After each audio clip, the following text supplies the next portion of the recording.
अस्सलाम वालेकुम जी। आज हमारी साइट पर छत की पोरिंग का दिन है और किसी भी पोरिंग वाले दिन सबसे पहले साइट की तैयारी पर ख़ास तवज्जो दी जाती है।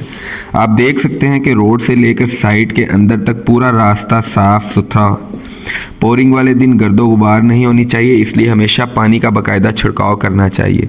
ये एक छोटी सी बात लगती है, लेकिन प्रोफेशनल काम में सफाई को हमेशा सबसे पहले रखा जाता है, क्योंकि साफ़ माहौल में काम भी अच्छा होता है और कंक्रीट की क्वालिटी भी मुतासिर नहीं होती।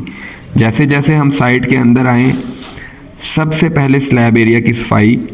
पूरे स्लैब को अच्छी तरह साफ़ करें। जहाँ कहीं लकड़ी के टुकड़े, मिट्टी, तार या कचरा पड़ा हो, सब हटा देना चाहिए, क्योंकि अगर सफाई ना की जाए तो कंक्रीट सही तरह बॉन्ड नहीं करता और बाद में यही चीज़ कमज़ोरी बन जाती है।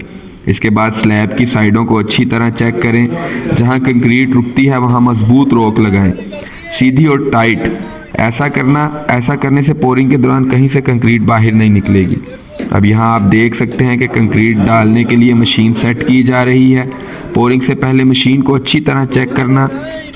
प्लेटफॉर्म मजबूत होना चाहिए ताकि काम के दौरान कोई मसला ना आए। पोरिंग से पहले स्टील की मुकम्मल इंस्पेक्शन करना बहुत ज़रूरी होता है। ये देखना चाहिए कि कोई सरिया ढीला ना हो, कोई जगह खाली ना हो और बॉन्डिंग मुकम्मल हो। इसी तरह इलेक्ट्रिक कंड्यूट्स को भी चेक करना चाहिए। पोरिंग से पहले ये काम लाजमी मुकम्मल करना चाहिए, क्योंकि बाद में छत तोड़ना सबसे बड़ी गलती होती है। मटीरियल की तैयारी भी पोरिंग से पहले मुकम्मल होनी चाहिए। सीमेंट, रेत और क्रश साइट पर पहले से पहुंचा हुआ हो।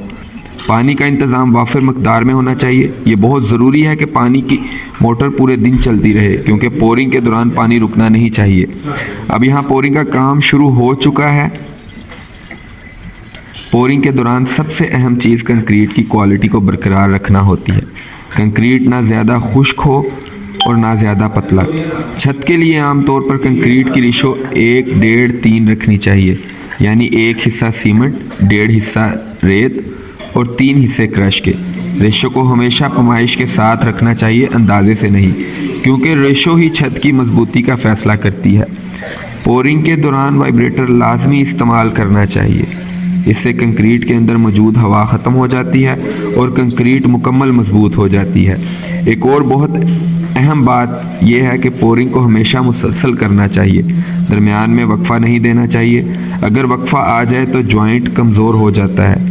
अगर आप कंक्रीट की सीढ़ी बना रहे हो तो सबसे बेहतर तरीका ये होता है कि सीढ़ी को स्लैब के साथ ही डालना चाहिए। इस तरह सीढ़ी और छत एक मजबूत यूनिट बन जाते हैं। बाद में दरारें आने के इम्कानात भी कम हो जाते हैं। सीढ़ी की शटरिंग हमेशा बहुत मजबूत करनी चाहिए। इसमें कभी भी देसी तरीके से ईंटें लगाकर भराई नहीं करनी चाहिए, क्योंकि अगर शटरिंग कमज़ोर हो तो पोरिंग के दौरान शेप ख़राब हो जाती है और बाद में फिनिशिंग भी ख़राब हो जाती है। पोरिंग मुकम्मल होने के बाद सबसे अहम मरहला क्यूरिंग का होता है। छत को कम से कम 7 दिन तक मुसलसल पानी देना चाहिए। क्यूरिंग जितनी अच्छी होगी, छत इतनी ज़्यादा मजबूत होगी। याद रखें, अच्छी छत सिर्फ कंक्रीट डालने से नहीं बनती। अच्छी छत के लिए सही तैयारी, दुरुस्त रेशो, मुसलसल पोरिंग और मुकम्मल क्यूरिंग करना ज़रूरी होता है। यही वो चीज़ें हैं जो एक आम काम और एक प्रोफेशनल काम में फ़र्क पैदा करती हैं। अगर आप भी चाहते हैं अपने ख्वाबों का घर ऐसा ही प्रोफेशनल तरीके से बनाना, तो ओलंपिया बिल्डर से रब्ता करें। हम आपके ख्वाबों के घर को कंप्लीट करेंगे इसी प्रोफेशनल वे में। मेरा नंबर स्क्रीन पे आ रहा है, आप मुझे मैसेज कर सकते हैं, मुझे कॉल कर सकते हैं, किसी भी वक्त मेरे से रब्ता कर सकते हैं और किसी किस्म की भी कंस्ट्रक्शन टिप्स के लिए आप मुझसे रब्ता कर सकते हैं। इसके अलावा अभी आपने प्लॉट ख़रीदना है और आप उस पर घर बनाना चाह रहे हैं, तो आप मुझसे रब्ता करें। आपको अंडर द रूफ तमाम सर्विसेज फराहम की जाएंगी।